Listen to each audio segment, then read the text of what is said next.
नमस्कार, मैं हूं प्रवीण दुबे। मैं बोलता हूं तो इल्जाम है बगावत का, मैं चुप रहूं तो बड़ी बेबसी सी लगती है। बहुत पसंदीदा शेर है ये मेरा। एमपी विधानसभा चुनाव में दोनों ही दलों के नेताओं की अलग अलग जगह से आ रही कई तस्वीरें बगावत के स्थापित मानदंडों की अलग अलग परिभाषाओं के अनुरूप हैं। कहीं सिसकियां हैं, दर्द है, उलाहना है, तो कहीं उग्र आक्रोश है, कहीं सिर्फ झल्लाहट है, तो कहीं आर पार की लड़ाई लड़ने के लिए आतुर उत्साही जुनूनी लोगों की फौज। ये हाल कांग्रेस और भाजपा दोनों के अंदर है। सोशल मीडिया में मजे दोनों एक दूसरे के ले रहे हैं, लेकिन दिल पर हाथ रखाकर यदि दोनों से ही पूछा जाए तो आशंका दोनों को ही है कि नुकसान तो संभावित है। तब जब इस बार का चुनाव बहुत कांटे का होने वाला है, इस तरह की जो धारणाएं हैं वो प्रचारित हो रही हैं, इस तरह के जो समीकरण हैं, वो जो सियासी समझ रखने वाले लोग हैं वो कह रहे हैं, तब तो ये डर भी निर्मूल नहीं है। चुनाव में बागी जीतते कम है। पिछले चुनाव में 30 बागी दोनों तरफ से ताल ठोक रहे थे, जीते महज 4। लेकिन अर्चना चिटनीस, जयंत मलैया सहित कई बड़े नामों को इन्हीं की वजह से हार का सामना करना पड़ा था। आज बात इसी पर करेंगे कि सड़क पर उतरा और सतह पर फैला यह असंतोष लावा है या प्याली का तूफान। टिकट कटने के बाद मौन हो जाना या कुड़ते रहना और बात है, जड़ों में मट्ठा डालना और बात। ऐसे लोगों से कितना नुकसान होगा? क्या कांग्रेस और बीजेपी समय रहते इसे साथ पाएंगे? क्या संगठन के चाबुक से कोई फर्क पड़ता है? क्योंकि ये तो ठान के बैठे हैं कि निलंबन हो जाए चाहे निष्कासन, टकराएंगे तो जरूर। कौन से ऐसे नेता आपको लगते हैं दोनों दलों में जिनके प्रेम प्यार पुचकार में इतना सामर्थ्य है कि इन्हें नियंत्रण में लाके कह सकें कि स्थिति तनावपूर्ण तो है लेकिन नियंत्रण में है?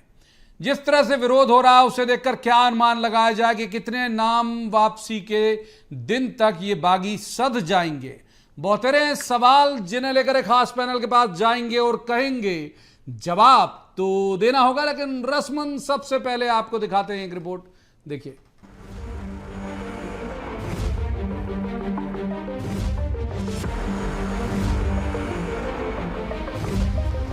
जरा इन तस्वीरों को देखिए। छतरपुर के चंदला विधानसभा से विधायक राजेश प्रजापति, जिनकी टिकट कट गई, इसका दर्द ऐसे छलका कि समर्थकों के साथ आए राजेश प्रजापति मीडिया के सामने ही फपक फपक कर रो पड़े। जब से दोनों ही दलों की टिकट अनाउंस हुई है, आए दिन आपको सिर्फ हंगामा, असंतोष, झगड़ा, विवाद नजर आ रहा होगा।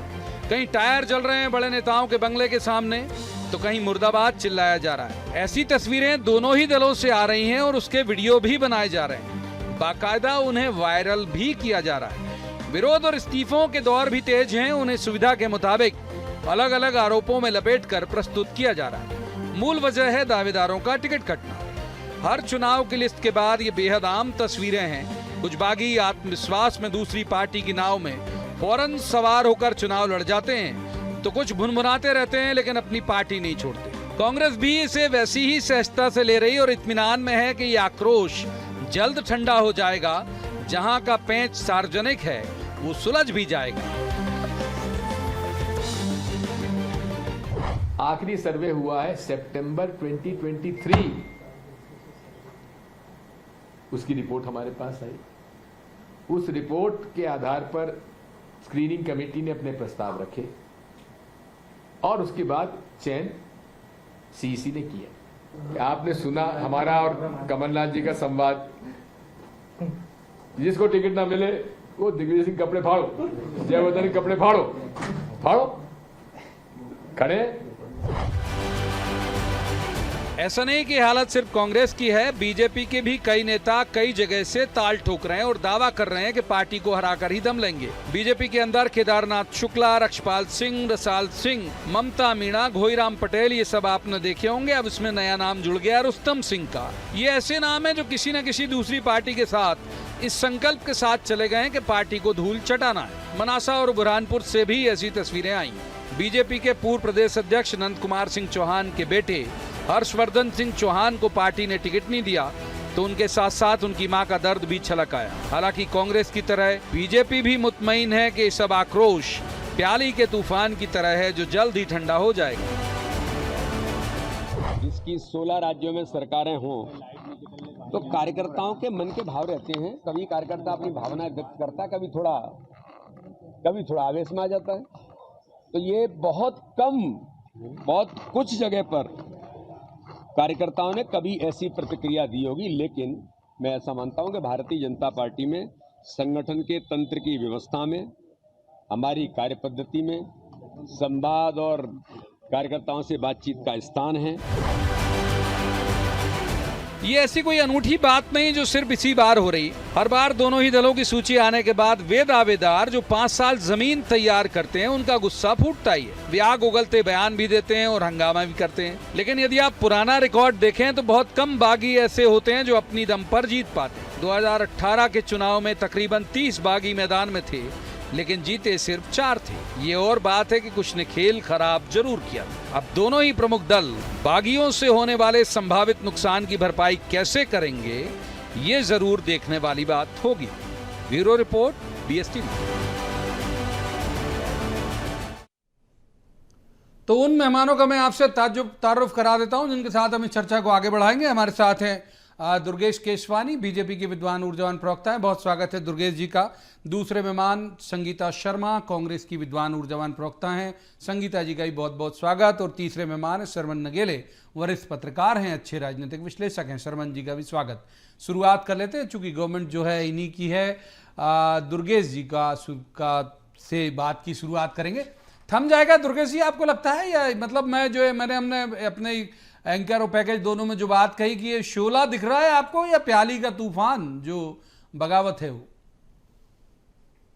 देखिए प्रवीण जी, अभी तक तो चाय की प्याली ही हुआ करती थी, पर आपने प्याली का तूफान किया है आपने, तो निश्चित रूप से वो प्याली में ही थम कर रह जाएगा। संवाद का दौर जारी है। जब की विश्व का सबसे बड़ा दल है, अनेकों करोड़ों कार्यकर्ता इस दल में काम करते हैं, और निश्चित ही सर्वश्रेष्ठ में से अति सर्वश्रेष्ठ की बात आती है तो थोड़ी बहुत राजी नाराजगी होती है। सबसे बात चल रही है, सब कहीं कोई दिक्कत नहीं है। हमारा जो लक्ष्य है, हम उस लक्ष्य को छू के आएंगे। प्रत्येक कार्यकर्ता प्राणपण से जुटकर पूरी ताकत के साथ हमारे जो उम्मीदवार पार्टी ने, केंद्रीय नेतृत्व ने, प्रदेश नेतृत्व ने दिए, उसको जिताने के लिए काम करेंगे। संगीता जी, आप यही सवाल बिल्कुल यथावत, अमूमन मैं सवाल कभी यथावत लेके नहीं जाता, कुछ ना कुछ उसमें ऐड ऑन कर देता हूं, लेकिन यथावत लेके जाऊंगा। आपके यहाँ जो है वो शोला है कि प्याली का तूफान है? देखिए प्रवीण जी, ना तो शोला है ना प्याली का तूफान है।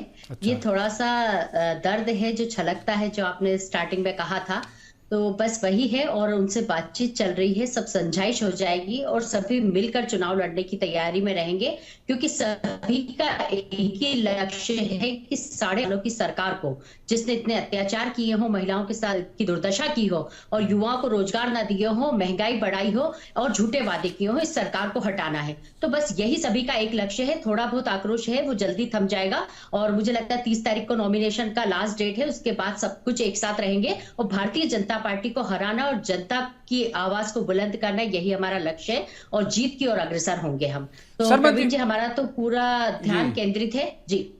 शर्मा जी को इनका लेते हैं। अभी तो बड़े सवालों की बारी आगे है, मैं तो केवल अभी एक तरह का स्टार्टर ही दिया आपको केवल। शर्मा जी, ये दोनों दल दावा कर रहे हैं कि कुछ नहीं है भाई, ये तो सामान्य दर्द है जो छलक गया और वक्त रहते संभल जाएगा। आप और मैं दोनों लंबे वक्त से चुनाव कवर कर रहे हैं। इस तरह का आक्रोश, बागी हर बार रहे, इस तरह का आक्रोश और इस तरह की अनुशासनहीनता इससे पहले देखी क्या आपने? देखिए, जिस पैमाने पर इस बार हुई है, इस पैमाने पर तो नहीं देखी गई है। और जिस पैमाने पर इस बार जो चुनाव के दौरान दल बदल हुआ, ऐसा पहले नहीं हुआ है।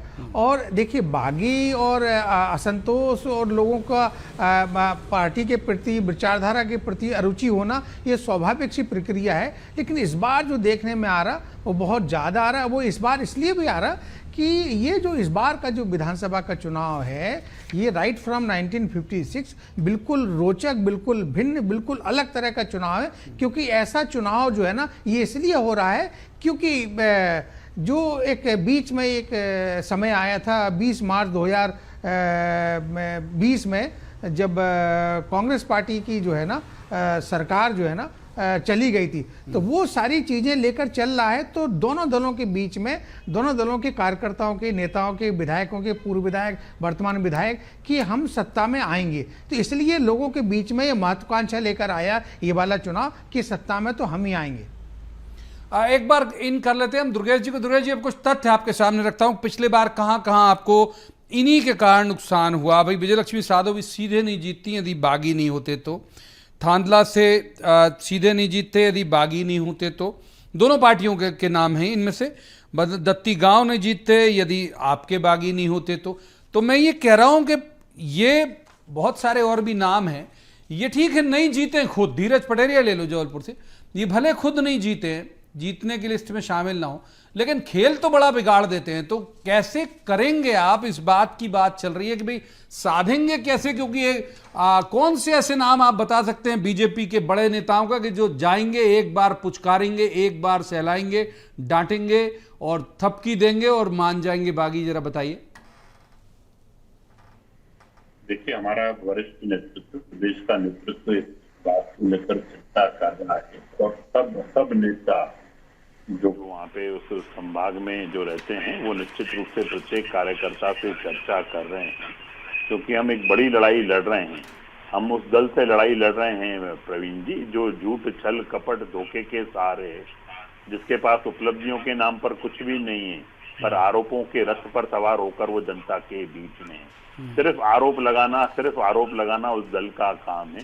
पैनिक क्रिएट करना, झूठ फैलाना, ये करना उसका काम है। तो हमारी बड़ी लड़ाई है और प्रत्येक कार्यकर्ता इस चीज से जानता है कि ये दल जो हमारा कांग्रेस का है प्रदेश में, वो 15 महीने की सरकार में प्रदेश ने देखा और उसका रिपोर्ट कार्ड तो खुद उमंग श्रृंगार ने पेश किया उस दल का कि हमारा कांग्रेस प्रदेश को लूटने आई है, हमारे दिग्विजय सिंह जी ब्लैकमेलर हैं। रुचि के विषय में ले आए सर। मैं मूल सवाल पर रख लेता हूं, फिर से आपको उसी सवाल पर ले आता हूं, नाम के साथ ले आता हूं। केदार शुक्ला जी मान जाएंगे, रुस्तम सिंह जी मान जाएंगे, आपको लग रहा है ममता मीणा मान जाएंगी? मतलब जो आप कह रहे हो कि बहुत जल्दी ये सब आ जाएंगे, ये 2, 3, 4, 5 बड़े नाम मैंने गिना दिए, मान जाएंगे आपको लगता है? देखिए, हमारे दल के सब नेता सबसे संपर्क कर रहे हैं, सबसे बातचीत कर रहे हैं।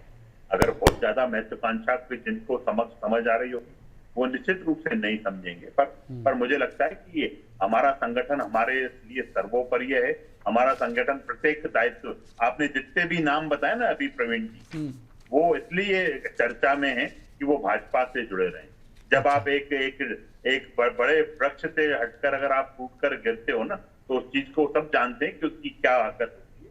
बाकी रही बात, निश्चित रूप से हमारा नेतृत्व सबसे बात कर रहा है।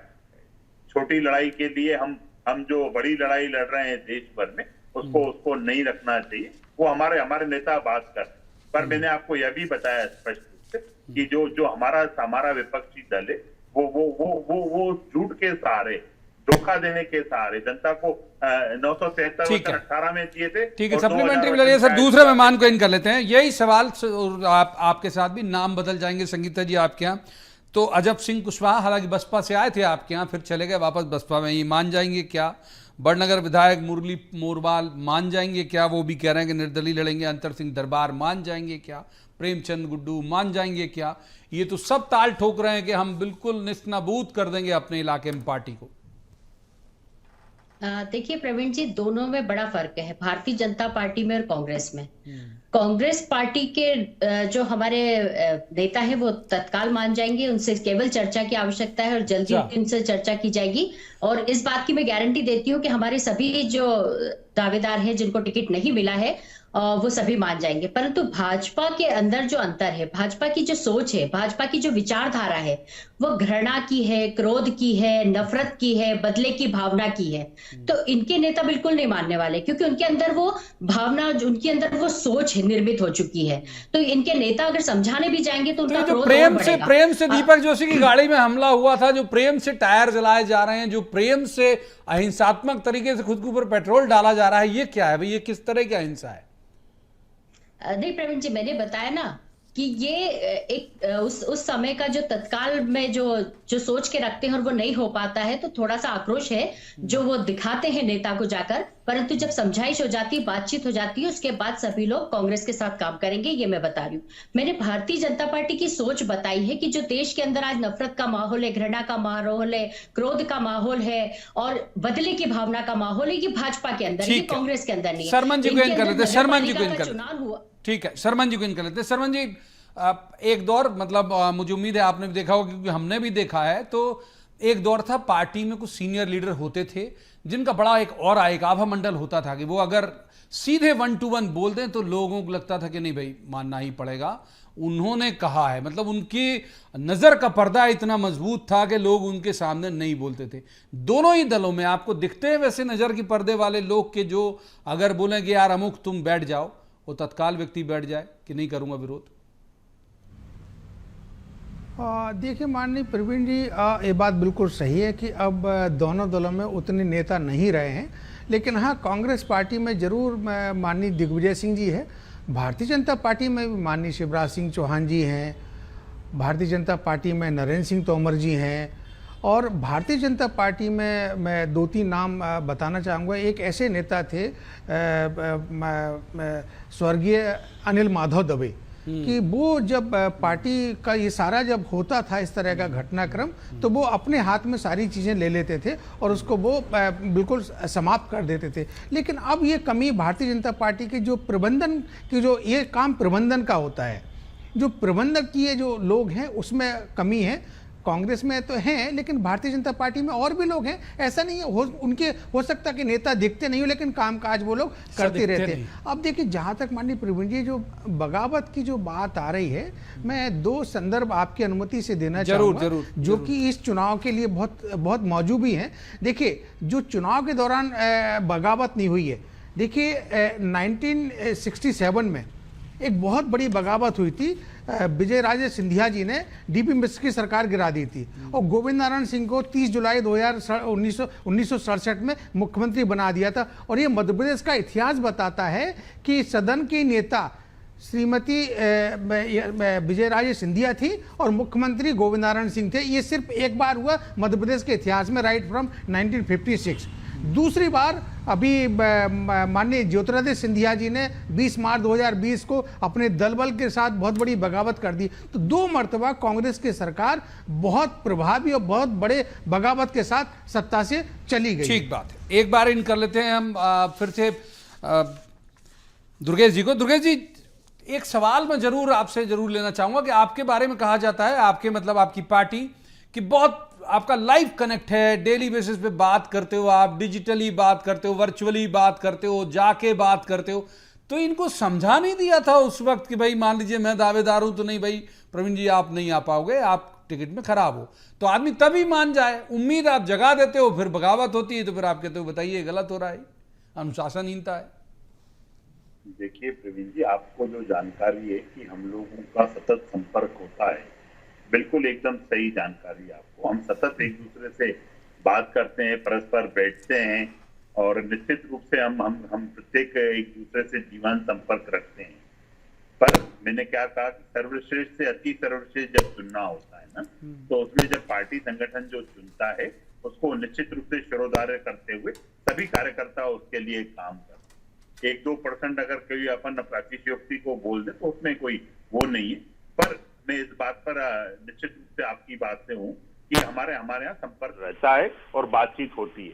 पर मैं सरमन नगेली जी का जवाब देना चाहूंगा, क्योंकि सरमन नगेली जी भाजपा के बारे में भी वो बता रहे थे, तो उन्होंने शायद कमलनाथ जी और दिग्विजय सिंह जी के कपड़े फाड़ने वाली बातों को शायद इंगित करना भूल गए वो उस समय, कि कांग्रेस में इस समय पे कपड़े फाड़ने की भी बातें हो रही हैं, शीर्षासन और अनेक प्रकार के विरोध हो रहे हैं। और हमारी कांग्रेस की प्रवक्ता साथी घृणा की बात कर रही थी, हमारे यहाँ घृणा नहीं है। आप कभी जब भाजपा में को करीब से देखोगे ना आपको, तो आपको पता पड़ेगा प्रेम जो प्रवीण जी बात कर रहे हैं, हाथ कंगन को आरती क्या, पढ़े लिखे को फारसी क्या। प्रवीण जी ने बिल्कुल इंगित किया कि हम सब आपस में भाईचारे प्रेम से रहते हैं। और ये इस तरह की अनर्गल बातें न करके आप सबूत दें कि आप राहुल गांधी की पार्टी के नेता हैं, मुंह की जमा खर्ची करना अलग होता है। यथार्थ में जो आपको एक वरिष्ठ पत्रकार साथी हमारे बता रहे हैं, उस चीज को मानना मेरे को लगता है कि मान लेना चाहिए। क्लेम की तरफ जिक्र किया था, संगीता जी को भी कर लेता हूं। क्लेम का जिक्र किया था कि आप सतत संपर्क का क्लेम करते हैं। एक बार संगीता जी को कर लेते हैं। संगीता जी, ये सवाल आप पर भी एप्लीकेबल है कि भाई पहले से बता देते ना कि भाई आप नहीं हो दावेदार, या आपका सर्वे में बहुत खराब पोजीशन है, आपको इंतजार करना पड़ेगा, या तो ये। और दूसरा, इसी में ऐड ऑन कर देता हूं मैं कि ये संगठन की चूक ज्यादा होती है बगावत, या फिर व्यक्ति की चूक है, उसकी महत्वाकांक्षा की चूक है?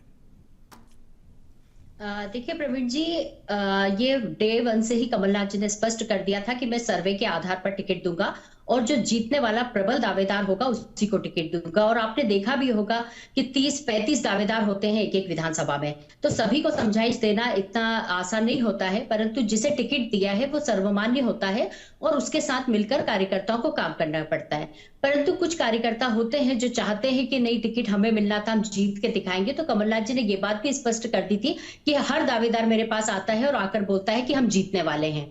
तो जब अगर सर्वे, फिर हम सर्वे से देखते हैं कि कौन जीतने वाला है। जहां तक तो ये 230 पूरे जीतने वाले हैं, 229 जो अभी तक आपने डिक्लेयर किया। देखिए, हाँ, कांग्रेस पार्टी ने पूरी कोशिश की है कि हम जीतने वालों को ही उसमें उतारेंगे विधानसभा में, और पूरी कोशिश यही रही है कि अगर 5 दावेदार है तो 5 में से जो एक है वो जरूर जीतने वाला है, तभी उसे दिया गया है, क्योंकि ये सर्वे करवाया गया था एआईसीसी से और कांग्रेस पार्टी का सर्वे था ये मध्य प्रदेश का। अब हम बात कर रहे थे दुर्गेश जी की, तो दुर्गेश जी को मैं बता देना चाहती हूँ कि जब आप सतत संपर्क में रहते हैं, वर्चुअल संपर्क में रहते हैं, अभी प्रवीण जी ने बताया कि आप तो क्लेम कहा, मैंने कहा क्लेम करती है पार्टी की जी, पार्टी के लिए, हाँ बिल्कुल, पार्टी इनकी क्लेम करती है कि हम संपर्क में हैं। तो फिर मैं दुर्गेश जी से यही पूछना चाह रही हूँ कि इतनी तादाद में नाराज कार्यकर्ता भाजपा में कैसे हो गए कि आज इन्हें, इनके जिला अध्यक्ष को अपनी मीटिंग में ये कहना पड़ता है कि भैया मैं तुम्हारे हाथ जोड़ता हूँ, तुम्हारे पैर पड़ता हूँ, कम से कम मीटिंग में आ क्या हाल है आपके यहाँ पे? ये बताइए, आपके सभी नेताओं के पुतले जलाए जा रहे हैं, किस तरह से उनके बंगले के बाहर विरोध हो रहे हैं, किस तरह से टायर जलाए जा रहे हैं। आप उस तरफ, अरे उस तरफ तो देख लो संगीता जी, आप इधर उधर देख रहे हो। ये गलत इंटरप्रिटेट मत करो, आप अपनी पार्टी का ध्यान दो। हम तो निश्चित रूप से सरकार बना रहे हैं, पर आपका जो विरोध आपके उसमें चल रहा है ना, आप डबल डिजिट में नहीं आ पाओगे, फिर इस तरह से करेंगे। ठीक है दुर्गेश जी, संगीता जी, एक तीसरे मेहमान को इनके लिए शर्मन जी का रुख कर लेता हूँ। संगीता जी, शर्मन जी का रुख कर लेता हूँ। शर्मन जी, एक जो बड़ा सवाल है वो ये है कि शुचिता, नैतिकता, ईमान, ये बचा है। आप देखिएगा कि हम हर बार देखते हैं कि जो बागी होता है, अगर मान लो जीत गया, अगर जीत गया तो वो देखता कि कहाँ दम है, वहाँ जाए। पिछली बार हमने देखा था कि भाई शेरा और बबलू तो अब इन्हीं के कैंडिडेट भी हो गए बीजेपी के, रामबाई भी इवन, और वहाँ नारायण त्रिपाठी, शरद कोल भी, ये वहाँ जहाँ दम था वहाँ होते रहे, फिर दम हटा तो फिर वहाँ चले गए। तो ये इस बार भी ऐसी संभावना नहीं होगी यदि नेक टू नेक हुई फाइट तो, कि ये तो तुरंत कूद के वहीं चले जाएंगे जिसके पास पावर होगा? देखिए माननीय प्रवीण जी, मेरा यहाँ व्यक्तिगत मानना ये है कि इस बार का जो विधानसभा चुनाव हो रहा, मैंने फिर कह रहा हूँ कि बिल्कुल अलग, बिल्कुल भिन्न हो रहा है। और इस बार के चुनाव में मैं एक पत्रकार के नज़रिए से ये कह सकता हूँ कि एकाध कोई दूसरे दल की सीट मध्य प्रदेश के चुनाव में वो लोग जीत जाएं तो बहुत बड़ी उपलब्धि होगी उन दलों के लिए। अन्यथा मैं ये कह सकता हूँ कि निर्दलीय भी चुनाव जीत जाए, इसमें कोई गारंटी नहीं है। निर्दलीय, और इस बार तो सिर्फ और सिर्फ कांग्रेस या बीजेपी या कांग्रेस, उन्हीं के बीच में ये कांटे का मुकाबला है। वही चुनाव जीत कर आएंगे, उन्हीं में से किसी एक दल की सरकार बनेगी।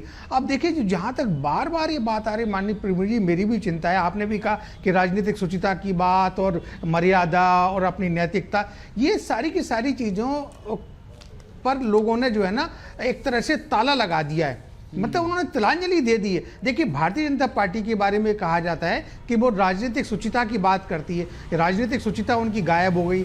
कांग्रेस पार्टी के बारे में शुरू से ये कहा जाता है कि कांग्रेस अनुशासित पार्टी कभी नहीं रही, वहाँ पर अनुशासन जो है ना चरम पर रहता है और यही उनकी ताकत भी है। अब देखिए जो बार बार ये कही जा रही है कि हमने सर्वे कराया और बीजेपी ने भी कांग्रेस ने भी, लेकिन मेरा यहाँ ये मानना है माननीय प्रवीण जी, यदि आपने सर्वे कराया था तो सिद्धार्थ तिवारी तो बीजेपी में अभी गए ना, सर्वे तो पहले हुआ होगा ना बीजेपी का। और यदि कांग्रेस में दीपक जोशी का सर्वे पहले हुआ नहीं हुआ होगा, आपके वहाँ पे भंवर सिंह शेखावत का सर्वे पहले नहीं हुआ होगा। तो ये सर्वे की बात, ये बात सही है कि सर्वे हुए हैं, लेकिन सर्वे के बाद जो है ना जो महासर्वे होता है जिसको कि दल बदल कहते हैं और जो कि बगावत करके आपके दल में आता है, वो उसको ज्यादा आपने तरजीह दी है। छोटा छोटा रिएक्शन ले लेते हैं। दुर्गेश जी, ये सर्वे आप केवल आड़ के लिए सामने ला रहे हो, सर्वे के आधार पर टिकट नहीं दिए गए, ये सरमन जी का आकलन। देखिए, उनका निजी आकलन हो सकता है, बाकी निश्चित रूप से 1-8% जो आखिरी लास्ट मोमेंट से जो टिकट्स का आप भी समझते हैं प्रवीण जी, और हम भी समझ रहे हैं उस बात को। बाकी वार्ड से जिला, जिले से वार्ड से मंडल, मंडल से जिला, जिले से प्रदेश, प्रदेश से केंद्रीय नेतृत्व तक नाम जाते हैं और निश्चित रूप से सर्वे होते हैं, क्योंकि हम चुनाव के मैदान में हैं। चुनाव एक प्रकार से अगर ये कह दें कि दोनों दलों के बीच में एक जनता को तय करना पड़ता है कि कौन कौन बेहतर काम कर रहा है। ठीक है, तो निश्चित रूप क्लोजिंग रिमार्क संगीता जी, आपके यहाँ सर्वे आधार रहा है या नहीं, या फिर वैसे ही आड़ की तरह आप भी यूज कर रहे हो? प्रवीण जी, ये तो हमने 2018 में ही बता दिया था कि कमलनाथ जी ने सर्वे कराया था और हम सरकार बनाकर आए थे, और 23 में भी हमारा दावा है कि इस सर्वे से हमने टिकट डिस्ट्रीब्यूट किए हैं, फिर सरकार बनाकर आ रहे हैं। और भारतीय जनता पार्टी की तो माफ कीजिए, वक्त इतनी ही चर्चा की जा देता। बहुत बहुत शुक्रिया तीनों मेहमानों का इस चर्चा में शामिल होने के लिए। दावे आपने देख लिए लगातार, आपके शहर के जो हालात हैं, जहां जहां बगावत हो रही है, वो आप खुद अपनी खुद की आंखों से देख रहे होगे। क्लेम यहां अलग तरह का। सबसे महत्वपूर्ण बात यही है जिससे हमने बात की शुरुआत की थी कि कहां गए वो नेता जो एक वक्त में लोगों को पुचकार के, सहला के, अपनी बात कह के मना लेते थे, लेकिन अब जिस तरह का उच्छृंखल व्यवहार आप देख रहे हो, तो नतीजे क्या होंगे ये आने वाला वक्त बताएगा। आज की चर्चा में इतना ही। कल किसी खास मसले पर खास पैनल के साथ बैठकर कहेंगे, जवाब तो देना होगा। आप देखते रहिए BSTV।